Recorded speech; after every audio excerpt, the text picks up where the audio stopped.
Hey, welcome to the Tuesday show. I'm Davey. And I'm Jimmy. Nice. Sorry we're a little bit late starting, but hey, we started earlier than another stream that was earlier tonight. More on time than they were. It's the FGC, man. It's the FGC, yeah, for sure. Fighting game standard time. Yeah, so, that's basically what it was. So we're going to talk a lot about the Capcom Pro Tour because that's the major news. Mm-hmm. We'll talk about, as you can see, Aganos in Killer Instinct because he's a really interesting character. Mm-hmm. And then I don't know. I'm not sure what we're going to do. It's surprisingly light. It was really shockingly light this kind of last week, I guess. So let us know if we're missing something. Because I feel like maybe we're missing something. But we looked through SRK and there was no other significant news. Pretty much, yeah. Right? So whatever. We could talk about some new Dudley strats, but right. Oh man. Okay. Well, obviously, so earlier today, big news. They had the stream on earlier with Mike Ross and Combo Fiend coming up there to announce the details of the Capcom Pro Tour 2015, which we've been waiting for everybody's been kind of waiting for a while now. So they announced pretty much the prize structure, where that $500,000 that was announced last year is going to, right, and a lot of the events too. So a lot of the premier events got officially announced. I don't think the ranking events were. Oh no, those were announced. In fact, I don't know.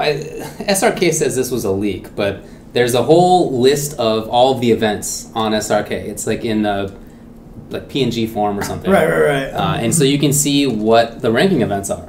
Yeah. So yeah, it's all pretty much out there. I don't know if it'll be like last time. You recall that they sort of did that as it was going. Like they were like, "Oh yeah, you're a ranking event too." Yeah, take some points. I mean, look, to be fair, that was the first year, so right. Yeah. Okay. I'm pretty sure they were picking it as they went because I mean, you obviously saw that last year. There was like a dearth of Asian events at first, and they really made up for it. In fact, they even threw their own CPT Asia just to get some more events and stuff like that. Right. So, obviously they were trying to get it all going, but now this year, I mean, that's pretty cool because apparently all these events have their dates planned and everything like this already. There's a few TBDs. There are. But the fact that they have so many ranking, I mean, you look at the ranking events list, and that thing is huge. So, yeah.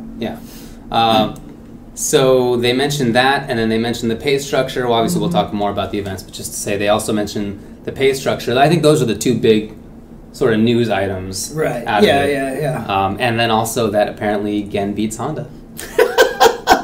I guess. I didn't get to see that, but still, come on, Mike. Yeah. Come on. But, I mean, honestly, dude, it's so good just to see Combo Fiend is still, like, the greatest. Combo Fiend is one of the most talented players in the world. He is. And he's not going to stop being one of the most talented. You know what the scariest thing about that is? That some people might not even know how good he is anymore. It might actually be at that point where people have forgotten how good, or a lot of the people just coming into it just think Combo Fiend's like this representative or something like that. But the fact that Combo Fiend is like... That would be a trip, man. Like, when people don't know that you and I used to play, like, that's a different story. Like, that was 5 years ago plus. I get it. Right, exactly. Like, but...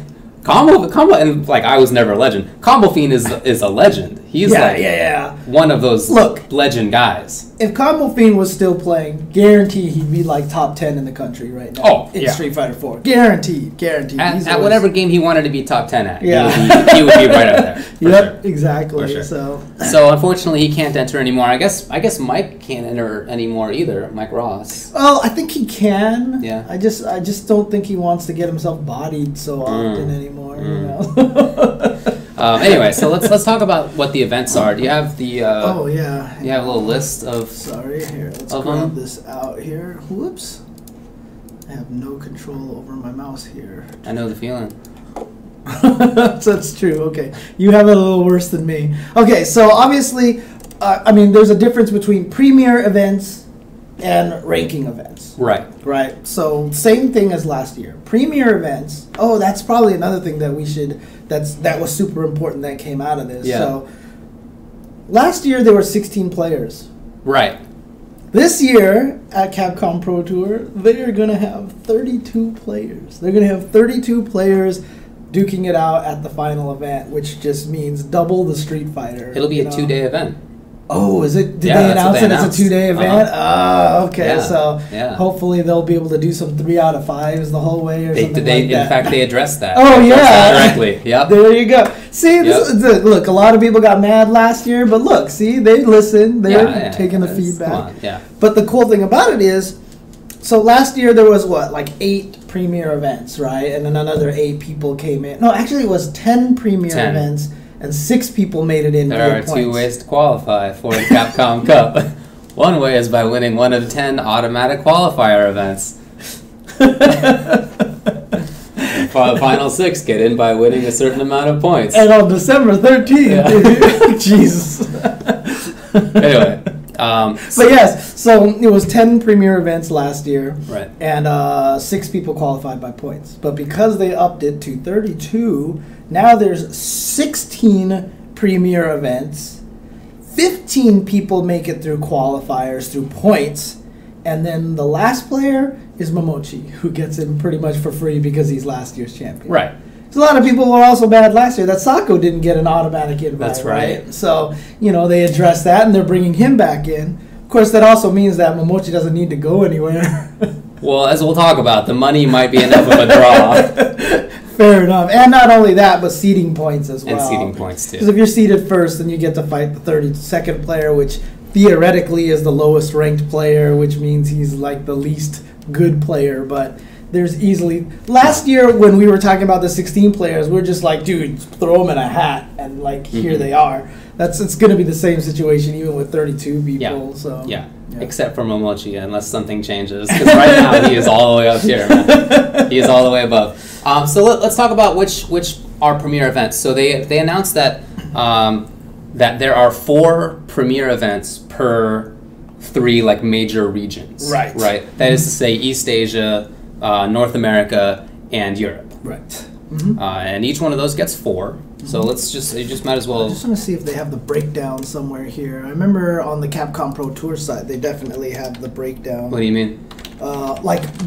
In the areas that they're in, so... Oh, well, you'd probably just see, the name of the city that they're in. Well, it's not necessarily. Some of us may not be so geographically... Oh, okay, fair enough. But here we go. So in North America, we have Final Round, which is in Atlanta. That's the southeast of the country. Mm-hmm. NorCal Regionals, which is in California, which is the southwest. SoCal Regionals also southwest. Mm-hmm. Then CEO, which is also southeast in North America. Yeah. So we'll talk more about the sort of spread later, but let's keep talking about the other ones. Europe also, of course, has 4. Hype Spotting 4, which is in Scotland. I think that's really cool. Mm-hmm. Yeah. Very, very cool place to put it. Stunfest, which is in France. Milan Games Week, of course, that's in Italy. Nice. And then DreamHack Winter, which, has been a big thing. Well, these have been big things. It was a premier event last year. Right, so, exactly. So, yeah. Exactly. And that's in Sweden. Right. Then in Asia, there's Southeast Asia Major, which is now in Bangkok, Thailand. Ooh, interesting. Okay. Okay. That's cool. Mad Catz Tokyo Game Show, of course, Tokyo, Japan. Then Capcom Pro Tour Asia Finals was in Singapore. Okay, so they're still going to have the Capcom Pro Tour Asia. Cool. Okay. And then a TBD Japan tournament. That's actually... something to be announced, I guess. I mean, that's really interesting because, Japan has always been... they don't have, some crazy event. I mean, I guess they got the Tokyo Game Show there, right? So I'm surprised that, there's really no really well-established Japanese tournament ever since SBO kind of went by the wayside. That was for sure the biggest one, yeah. Yeah, and now and it's really interesting too because obviously Japan has the issue where you can't really enter tournaments because it's for gambling and all these things. And I guess they're changing their tune because someone tweeted out apparently at one of the colleges now you could study and actually for esports, you could actually take classes to be commentators and players and all sorts of weird things. I just saw this today. This is in Japan? This is in Japan, yeah. What? So maybe they're trying to embrace it. So I don't know. Maybe they'll... That makes no sense to me. Right? That's what I was thinking too. First of all, that doesn't make any sense in general. It's just a weird... Yo, damn. No, it doesn't. It doesn't. You don't study to be an athlete if we're going to make, it's esports. Right, you don't study to be an athlete. You you play sports to be an athlete. I don't know. It just seems very, very, very, very strange. But then, especially in Japan, I feel like that's not like if it was in Korea. Right. I was about to say Korea. Yeah, exactly. It's in Sweden maybe, but like not. I don't know. Anyway. And then so those are the ones in East Asia. Yes. And then there are wild card ones, which are just sort of the rest. Right. And they're spread all over. The first one is Evolution. Right. In Las Vegas, in North America, of course, but that's like so big that it's not a North America event, right? The other North American events are going to be mostly North American players, and I guess Evo will be too. Yeah, but there are so many foreign players. Yeah, I mean, fact, a North American still has not won Street Fighter.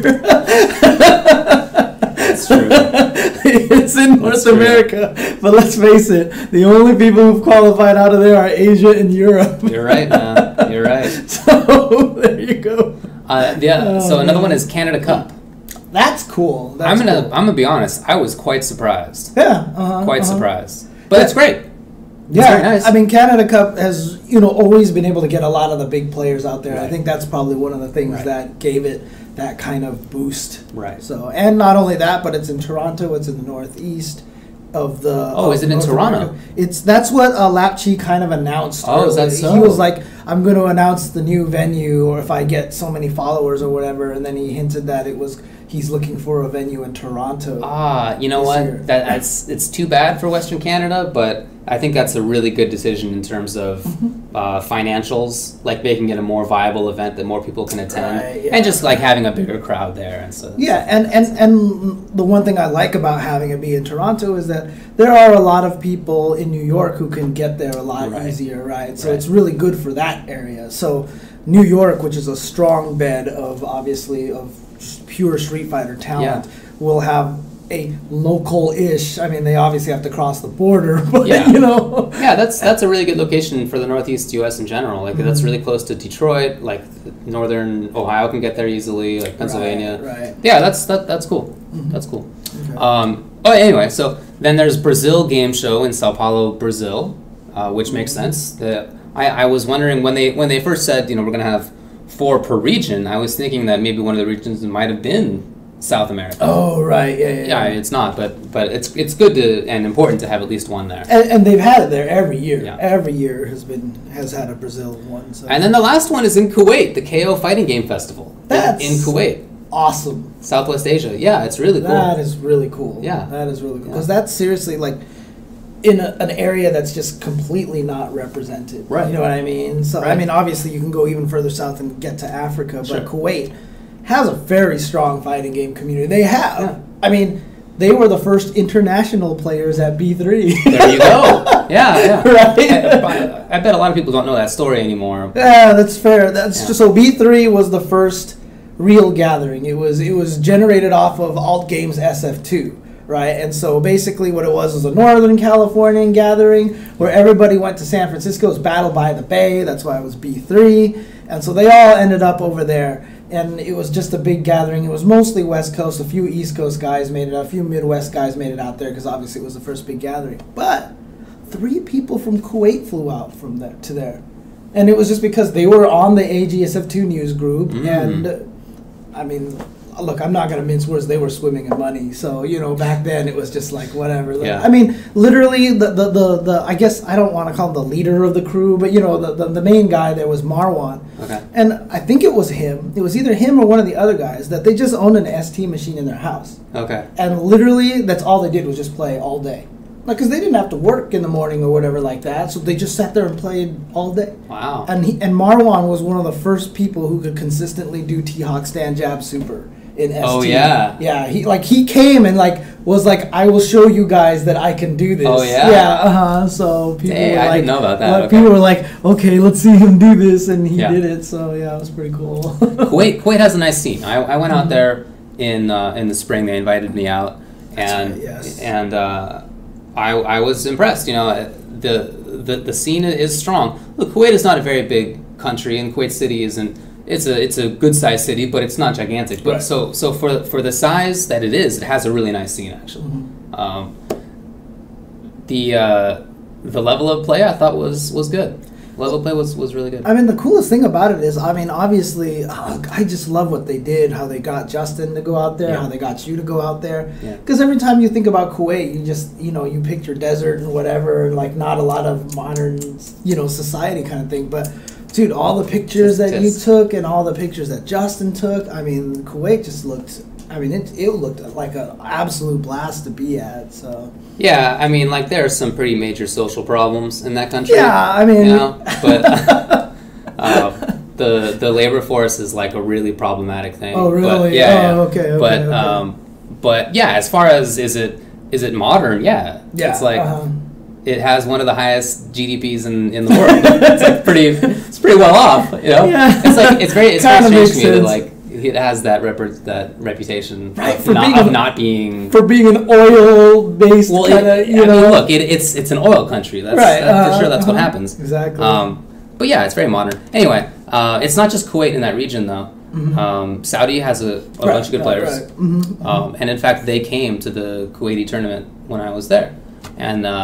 The UAE, which is a little bit south of there, also has a bunch of good players. Oh, nice. Okay. So there's a nice little region in the Gulf there where there are quite a few strong scenes, and you're right. Like if this wasn't in Kuwait, the closest one is like France, right? Or like Japan, exactly, or Thailand, I guess.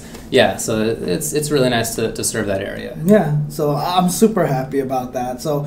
They did a really good job spreading the events. I mean, look, last year I thought they did a great job spreading the events already, especially compared to the year before. In 2013, obviously, it was very last second. They scrapped together a bunch of events. Like, there was only one U.S. qualifier, I think it was. There was two. The first one? Yeah, the first 2013, because that was the one which was TFC, where Chris G qualified, right? And then next year they did really good, but it felt like it was very Western-centric until towards the end where they got a bunch of Asia events at the end. But this year, just from the get-go, it's like everywhere. Right. So it's really cool.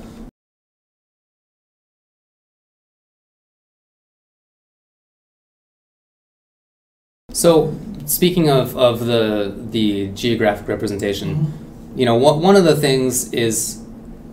as good a job as they did overall, I feel like there were some things that they could have done better. Yeah. So in North America, you have Southwest and Southeast covered. SoCal and NorCal, it's a big state, okay, but that's still only 300 miles apart, which is in terms of North America not very big. And Atlanta to Orlando is not that different from that. That's a drivable distance as well. Yeah, for sure. Yeah. So you leave out all the Midwest. The entire middle of the country. The whole middle of the country and the whole north of the country. You leave out a bunch of the most populated areas of the country in Texas and in like DC to Boston, that whole region. Right. So I do feel that that could have been a little bit better. I always remember back when Evo did the Evo West and Evo East and then finals. Like we had always talked about doing like an Evo North and Evo South at Texas Showdown and Midwest Championships, because those were the four original. It was ECT, and then Evo, and then Texas Showdown and Midwest Championships were the four majors. That makes sense. Right? And that was perfect. Yeah. Unfortunately, obviously, Texas Showdown kind of went away for a while. It had a couple of bad years, but it's building itself back up again. So it is a ranking event, I should mention. Right. Yeah. Well, and we'll talk about which are ranking coming up. And then, of course, Midwest Championships, there was kind of this haggling with the name and whatever, so it became UFGT, which Keats ran, right? And then Keats stopped, and then now it's under Rick, which is his combo breaker, right? But again, it's that kind of situation where it's not a new tournament, but it is a new tournament. Right, just new name. So it's unfortunate that they weren't able to keep that established dominance in tournament status there. But then the other thing, too, is if you think about it, 4 of those tournaments they were all premier events last year. So I think they're trying to keep them that way. NorCal Regional, SoCal Regionals, CEO, and Final Round. They were all premier events. The only premier event that was in North America that didn't end up coming back this year was TFC. Right. TFC is the only... I think there was 5 North American ones, and TFC got kind of They got left away. Yeah, they got kind of taken out, which is funny because, like I mentioned, 2 years ago, TFC was like the only North American one. Yeah. So I think it's kind of, I feel most bad for them as an event in general. But to be honest with you, like, I don't think it's going to, like, I saw some people that were kind of upset, hoping that, fearing that it might hurt their, attendance and stuff like that. But I don't think events like Combo Breaker or Texas Showdown are going to be hurt by whether or not they were premier or ranking event, You mean in terms of how many people will go? Yeah. I think you're probably right about that. I mean, if they were premier events, obviously way more people would go, right? Yeah. But Combo Breaker and UFGT was a ranking event last year. Right. And I don't think Combo Breaker is going to be terribly, I don't think it's going to go down this year. I wouldn't think so. Yeah. But I do feel that even more than having it be like an event thing, it's just a sort of a strange regional thing. Cause look, there are tournaments in Philadelphia. Philadelphia is accessible to everybody from Boston to DC. It's like in the middle of those. It's like a really good location. And you have Chicago or Houston, which are both like in the middle of the country, and they're both in population centers. So I don't know. As happy as I am to have 2 in California, I kind of feel like that's like a little over. Maybe we shouldn't have 2. To be honest, if I was going to take one away, I would take one away from California. I agree. To be honest with you. I feel like, interestingly enough, I actually think of the 4 U.S. ones, like Final Round and CEO deserve it the most. Like, I think SoCal and NorCal regionals are like behind those 2. I think I agree. And so it probably would have been better maybe just to have one of those be an event and then throw another one somewhere else. Yeah. And Combo Breaker probably would have been the first choice. But if Combo Breaker, ECT, Summer Jam. Yeah, I mean ECT again is East Coast already, right? So but it's so much farther north is the thing. I guess. No, but yeah. But I mean, I feel I get it. Because the thing is, we're kind of located on the coast and south. Having one north in the middle would like be perfect. So I would have been willing to sacrifice one of the California ones to get Combo Breaker as a premier. I think I agree with that for sure. Yeah. So and then we were mentioning this before, but there's none in Korea. There's none in. That's right. Yeah. There's none in Taiwan. I don't know how huge a problem that is. Maybe it is for people in that area. I just don't know. I don't know enough about it. It's really interesting to me because if you really think about it, there's like 3 or 4 players of Street Fighter from Korea. Yeah, I guess there's not a ton. There's not a lot really known. You know what I mean? It's really kind of interesting. I'm surprised that there's not any in China or something like that. Because obviously Shanghai, Dako, Dark Jua, and all those guys are over there too. Yeah. So you always hear about really good scenes in China. Very few travel. But from what I've heard, there's a lot of really good talent there. You just don't see it. Right. So I mean, but the thing about it is they wanted only 4 events in North America to be fair. Right. And which it totally makes sense. Right. That number I think is totally reasonable. I think that's good. But like I said, I would have sacrificed one of the California. Yeah, I think I agree with that. Yeah. And then not Australia. There's none in. There's none in Australia. I don't know if that was a timing thing. Shadow of the Showdown was a week and a half ago. Right. It already happened. So maybe that's the reason, but I thought that was a little surprising too. Yeah, that's true. But anyway, look, there's only so much you can do in terms of spreading things out across the world, and regardless of where you put things, there are going to be people who have, some issue with it. Right. And another thing I want to clarify too, right? Yeah. So like let's take a look at Combo Breaker, right? One of the first things that happened for Combo Breaker was all the Skullgirls players signed up for it, right? And we should mention this, by the way. Oh yeah, no, sure. So Combo Breaker is getting. Rick, basically, the guy who ran it, was like, dude, the Skullgirl guys, the players just came out in force. So I'm putting you on the main stage.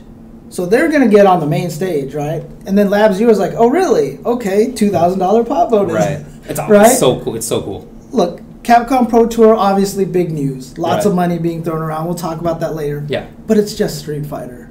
100%. It's only Street Fighter. 100% right.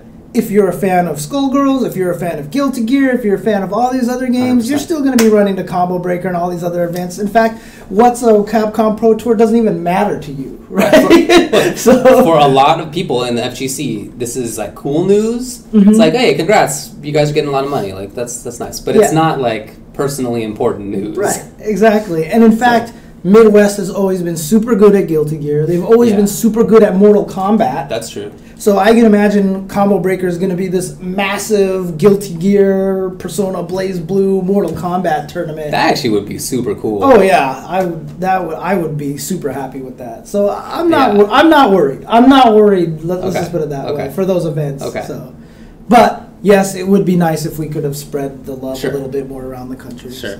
So.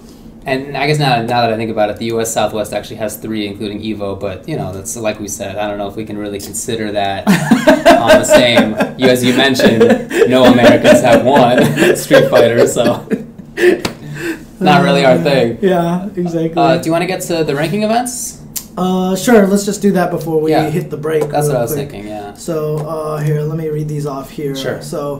So I guess this is in chronological order here listed. So it's going to be the Cannes Winter French. It's all right.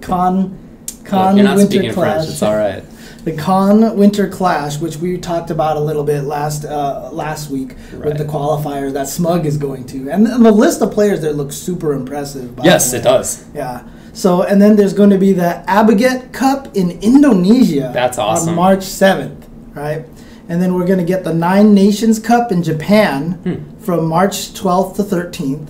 Northwest Major 7 in Seattle, so that's really cool. April 24th through 26th. Double Elimination, that new tournament that's just starting up in Korea, is going to be on Korea gets something. April 25th. Well, it's called The Fighting Game Champion. No, it's actually Z, because it's in China, but the date is to be determined. Okay, so there's also something in China. That's nice. That's nice. I wonder where in China, though. It's like not a tiny place. And it's really interesting because it is listed as TBD, so it's probably still around that time that it's going to happen, right? So KVO, which is in Japan, May 3rd. Texas Showdown, as we mentioned, which is going to be May 8th through 10th. Wow, this is like every week, I swear. Oh, yeah. Combo Breaker, as we already talked about a lot, May 22nd through 24th. So it's a 3-day event. So this, like I said, this one's going to be a big one, right? That's in Chicago, Illinois. FFM in Germany from May 30th to 31st. And again, like we've barely skipped any weekends like so far. Seriously. So then DreamHack Summer in 2015 is going to be in Sweden in June 13th through 16th. VS Fighting also last year. Actually, VS Fighting was a premier event last year. I think you're right. Yeah, so I don't think so. It looks like they got sent to ranking event. Yeah. But that's in UK from August 8th to 9th. On that same weekend is going to be FV Cup in Malaysia. Wow. Dude, that's cool. That is cool. And then it's Summer Jam 9, Philadelphia. There you go. Big E tournament, August 21st through 23rd. Taiwan Fighting Game Major. Cool. August 22nd through 23rd. Awesome. That is really cool. Yeah. I guess Hong Kong Esports Tournament. That is a descriptive name. That's exactly what's happening, I guess. It's in Hong Kong on August 29th through 30th. The Manila Cup in the Philippines from September 4th through 6th. That's really cool. One of the guys who, I don't know if he still contributes to SRK. I think he does, Devlicious. Apparently he's been really like pushing for this, and he's he's known about this and he's had to be quiet for a while. Oh yeah. So, he tweeted something about that. Yeah, it's kind of funny. The Fall Classic, as we mentioned, September 11th through 13th in North Carolina. First Attack in Puerto Rico, September 11th through 13th. That's really cool. Saigon Cup in Vietnam, September 12th. EGX, also in UK, September 24th through 27th. GigaCon or GigaCon. I'd say GigaCon. GigaCon. Yeah. Okay, in Norway, October 1st through 4th. Cool. The Red Fight District in the Netherlands from October 3rd through 4th. Defend the North. See, that's cool that that's coming back here, but that's going to be in New York, but that date is still to be determined. The China CPTA qualifier, which is in China, also to be determined, the date. And the CPTA Last Chance qualifier in Singapore, also to be determined. Okay. So that's a lot of events. It is a lot, and I really appreciate that they address a lot of the regional concerns with the premier events, with the ranking events, because middle of the U.S. is covered, Korea is covered, Taiwan is covered, much more of Europe is covered. I'm actually surprised there wasn't any more South America events in there. It looks like. Okay, that is yeah, I agree. And I gotta wonder, like, if anyone in the chat or even in the YouTube comments when this goes on YouTube, I'm really curious about Africa's fighting game community. That would be really interesting to know. We haven't heard a lot from them. Literally the only player I can ever think of hearing is Rio Apprentice from Nigeria. Oh right, yeah, that's right. That's it, and which is crazy. That continent is gigantic. Okay. I think when people think of Africa, they think, oh, it's Africa. It's like it's a place, But it's like so you can fit all of the U.S. and all of China in there. It's this gigantic place. Yeah, exactly. So I don't know. I'd love to know more about it. But yeah. So I mean, because if we can get to the point where we start having events in Africa as well, that would be super awesome. Because really, honestly, the one beautiful thing about Street Fighter that CPT kind of celebrates is just how global of a game Street Fighter is, and that's just super exciting to me, because it's like, I mean, it's the corny thing to say, fighting games are the universal language, but it's really cool when you have people who can't talk to each other, but they can still enjoy just playing the fighting games and appreciate the same kind of crazy moments. You can have guys like Infiltration come visit here and go from becoming one of the most quiet, reserved people into like the most entertaining streamer, trolley fighting game community player ever. For sure. It's just really cool. I don't know. I love it. I love it. So yeah, man, definitely. Well, do you want to take a break? Yeah. And we'll talk about the whole money side of this when we come back, because there's quite a bit. Quite a bit. All right. Be right back.